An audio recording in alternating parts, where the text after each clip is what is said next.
We got drama, confusion, intrigue, mystery, all happening around the cornerback position, and some moves, some potential moves. A lot to unpack on this episode of Seahawks Digest. What's going on, everybody? Christian Pedersen back with another episode of the show.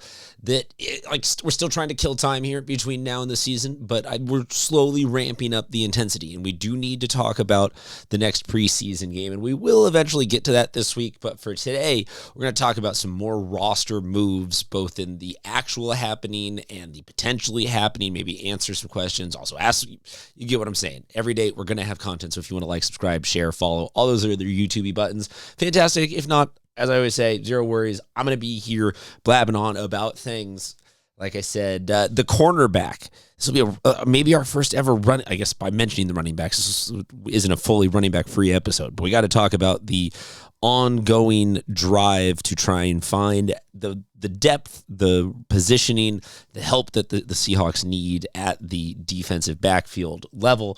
And that is now adding Trevon Diggs to the mix, the brother of Stefon Diggs, the former Cowboy. Yeah, sure. Great. No, look, football, all sports have become incredibly analytical, but football, to me, you got two versions of it. You got the quantifiable stats where you can really try to drill down to like, this guy is X, Y, and Z on paper. Then you've got the sort of esoteric of, does the dude have the grit? And I think that cornerbacks, for me, fall much more onto that second part of the spectrum, asking like, you know, like, does the guy have it in the moment? Sometimes you're going to get beat. Sometimes it's a useless play on a useless down, and you're going to get targeted a couple of extra times. I just need to know if the guy has it in the big moments. And I kind of think that that's what we're getting here, given that we don't, like, this is more adding cornerback depth as opposed to asking somebody to come out and be cornerback one. Witherspoon obviously going to take that job and run with it. So we're looking at who can guard wide receiver 2, wide receiver 3, who can help with tight ends.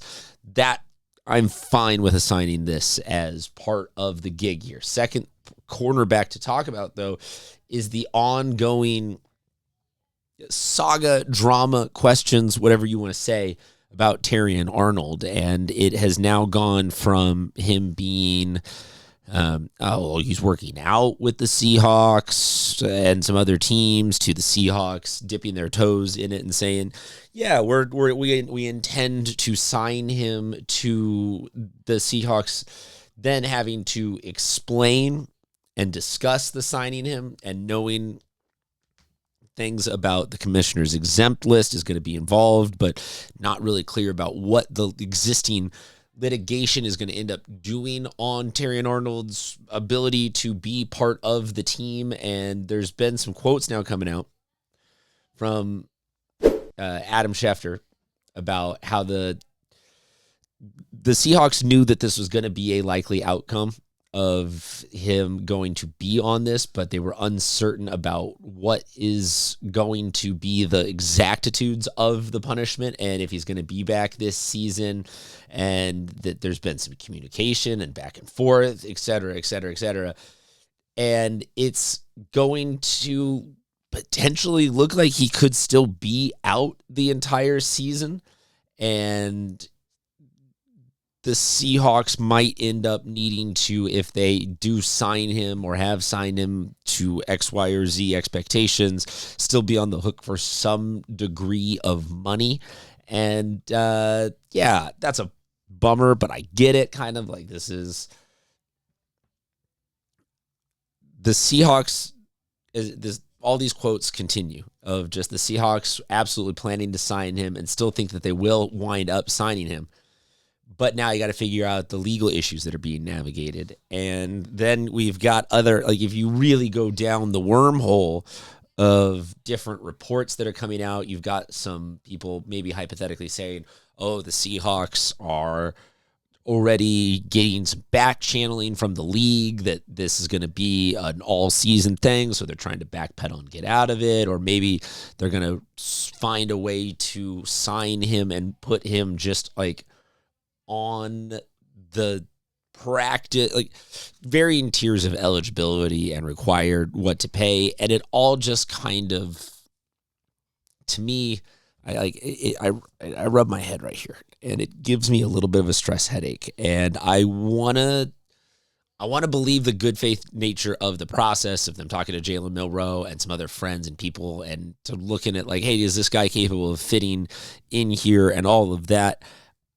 I believe that all of that was done in good faith, and I believe that the Seahawks are genuinely interested in the opportunity of having a guy who is in his career prime at a league minimum, because the other team had to cut him in the middle of some ongoing stuff. But I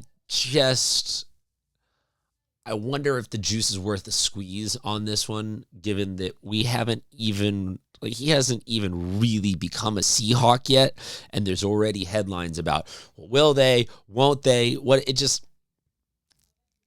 I kind of had wished, not that he was going to get some exemption or whatnot, to be like, oh, like, you play, and then we'll figure this out. If you end up going to jail, sorry, we'll, have to catch you in the middle of the season or whatever. But at the same time, I'm kind of like, why did we do this? Is any of this headline distractions even worth it? Maybe these aren't even like Richter scale.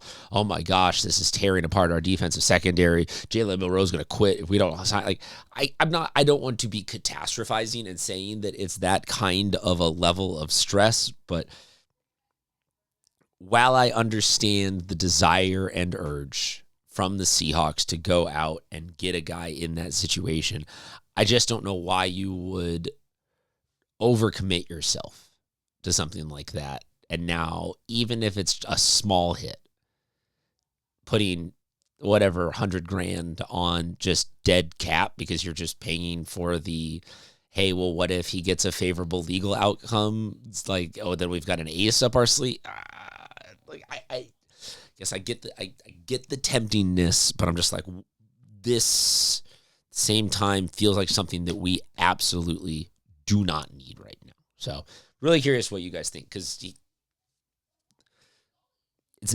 I'm glad that we're having this conversation about a backup cornerback and not about a starting, like, oh my gosh, we need to go get a quarterback or need to get somebody to snap the ball. Like, it's not a primary key position, but at the same time, I think part of the Seahawks' success, and I've said this a bunch on all these different episodes, is the not overlooking any detail too small and having everybody in the right place at the right time and the right this, and just hoping that our cornerback situation is going to get fixed because of some quirk in the legal system or some exemption from that feels like a misfire. So, end of rant. Thank you very much for tuning in to another episode of Seahawks Digest. As I always say at the top, if you want to like, subscribe, comment, follow, share, all those other buttons would be fantastic. If not, no worries. Until next time, we'll talk to you guys soon.